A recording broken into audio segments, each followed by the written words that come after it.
Hello everyone, welcome to Neso Academy. Till now in VHDL we have completed VHDL basics, design units, VHDL data types, operators, statements and modeling styles. And in today's lecture, we are starting the new chapter, combinational circuits using VHDL. So, today we will write our first VHDL code in Vivado. Until now, we mainly focused on understanding concepts, but in today's lecture, we will create Vivado project. We will understand how to create VHDL source files. We will understand how to generate schematic diagrams and how to simulate a design. So, in this lecture, we will write our first VHDL code in Vivado using an example of AND gate. Now, I believe all of you already know what an AND gate is. Still, let us quickly revise. AND gate returns 1 only when all inputs are 1, meaning when all inputs are 1, the output of an AND gate is 1. Let us verify this using the truth table of an AND gate. Here we can clearly see the output is 1 when all inputs are 1 and 0 for all other combinations. Let us quickly implement this AND gate using VHDL in Vivado in my laptop. So, let's start the implementation. So, here we are. This is Vivado Design Suite. This software is used for writing VHDL code, simulation, synthesis, FPGA programming, and many other digital design tasks. Now first, let us create a new project. For that, click on Create Project and click Next. Now this window appears, which helps us create and organize our VHDL projects. Now give your project name. You can take any name. For example, I am giving combinational underscore lecture 1. Below that, you can select the project storage location. Now, I don't want to change this location. If you want, you can. Then click on Next. Now here, RTL project is already selected. Now what is RTL?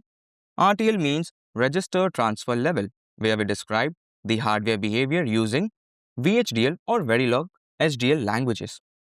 Now we want this selection, so click on Next.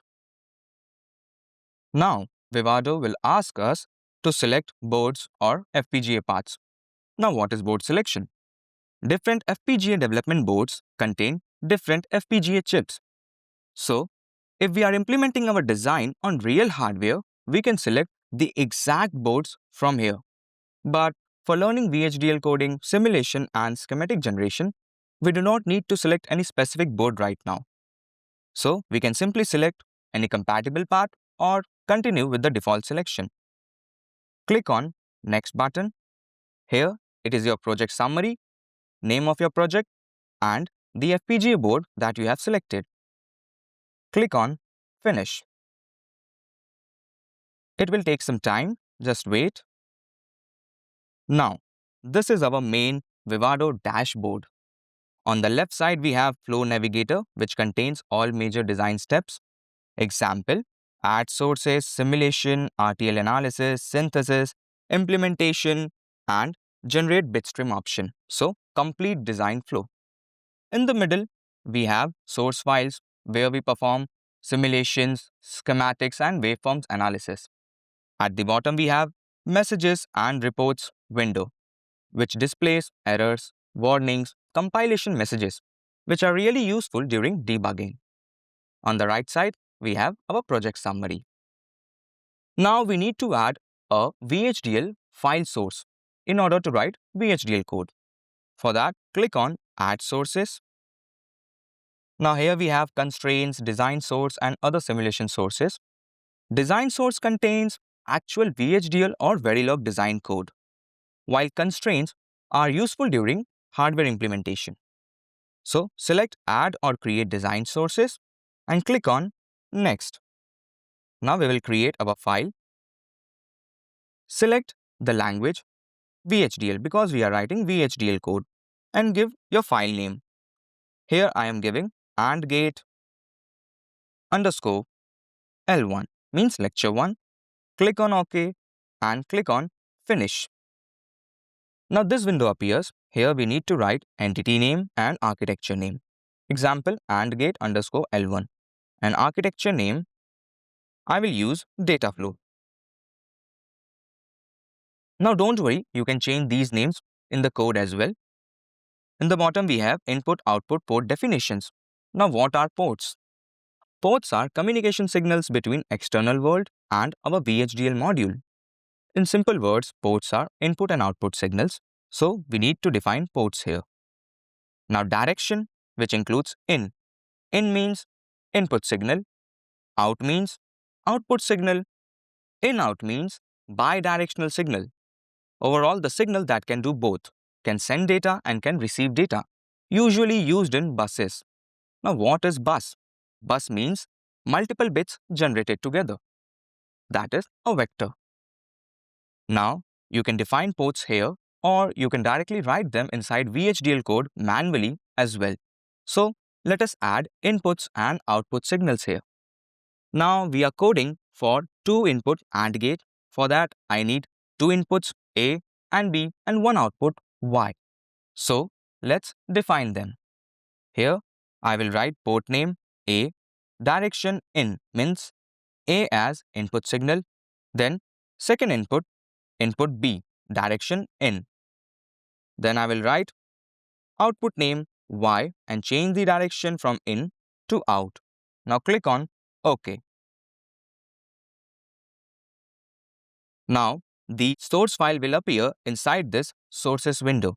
Click on design source. You can see the source file. Double click on this. Now this VHDL code editor will appear. Let me maximize this. So here we can clearly see the VHDL code. Starting with IEEE library. The library is already mentioned, including standard logic package. Then we have entity name AND gate underscore L1, inside which the port is already declared, where A and B are input ports, Y as output port, and both inputs and outputs are of standard logic data type. The entity is closed using keyword end and the entity name. Then we have our architecture named as data flow of entity AND gate underscore L1. Inside the architecture, after the keyword begin, we can write our VHDL code. Now let's write the data flow code because this includes only Boolean expression. For that, I will write output Y is assigned A and B and with semicolon. Semicolon is very important to end the statement. Now let's save this code. Now let's generate the RTL schematic. For that, in Flow Navigator, go to RTL Analysis, select Open Elaborated Design and click on Schematic. Then click on OK. Just wait for a few seconds. Now Vivado will convert this VHDL code into actual hardware representation. It will take some time. Now here, this is our schematic diagram. Here you can see the AND gate, the 2 inputs, signal A, signal B and the output Y. So, schematic diagram basically represents the hardware representation of our code. Now, let us simulate this AND gate. For that, go to Simulation and click on Run Simulation. Select Run Behavioral Simulation. It will take few seconds. Now, simulation will verify whether our code is correct or not. Now, simulation window will appear. On the center, we can see inputs and outputs. Let us apply input values. For that, click on Signal A, right-click on it, and select Force Clock. Why Force Clock? Because Force Clock automatically generates repeating values. Example, repeating zeros and ones. So, this helps us test multiple input combinations automatically instead of giving values manually. Now, in Force Clock window, you can see value radix. Radix refers to the base of a number system. And since we are dealing with zeros and ones, therefore we will select binary number system. Now, leading edge value. Leading edge value means starting value of a signal in a time period. Let's say 1. Trailing edge value, ending value of a signal in a time period. Let's say 0. Now, what is time period? Time period is the time taken by a signal to complete one cycle. Here I am assigning it 100 nanoseconds for this signal A. Now duty cycle is 50%. What is duty cycle? Duty cycle represent the time taken by this leading edge value out of time period. This leading edge value 1 will appear for 50 nanoseconds out of 100 nanoseconds. Now what if I change duty cycle to 60%, which means this one will appear for 60 nanoseconds out of 100 nanoseconds. Now click on OK. Similarly, we can give the value for signal B, click on force clock, select red X as binary. Now leading edge value as 0, trailing edge value 1, duty cycle let it be 50%. Now I want to change this period to 120 nanoseconds. Now there is one more thing, starting after time offset. Now this option will help to add extra delay at the start. Let's say I will add 10 nanoseconds of delay for this signal B. Now click on OK. Now let's run this simulation. Now if I want to run this simulation for a fixed time period, then I can also do that. For that, click here. Now you can see 800 nanoseconds. Means I can run this simulation for 800 nanoseconds. You can change this to any number you want. Example 900 nanoseconds. Now click on Run for 900 nanoseconds. The waveforms will appear. Let me maximize this. Now click on Zoom Fit option to clearly observe these waveforms. You can zoom in these waveforms as well. Now here we can clearly see that this signal A having a time period of 100 nanoseconds, where starting edge is 1, which is for 60 nanoseconds, and ending edge is 0. Similarly, signal B time period is 130 nanoseconds with delay of 10 nanoseconds in the start. Starting edge is 0 and ending edge is 1.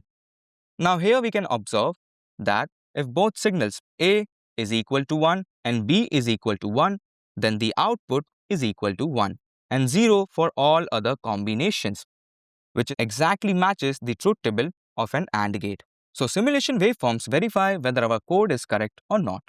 So I hope you understand how to create Vivado projects, how to create VHDL source files, how to generate schematic diagrams, and how to analyze waveforms. So I hope you understand the complete flow of implementing digital circuits using VHDL in Vivado. So we are done with the first VHDL code in Vivado. In the next lecture, we will implement more logic gates using the same flow. So I will see you in the next lecture. Thank you.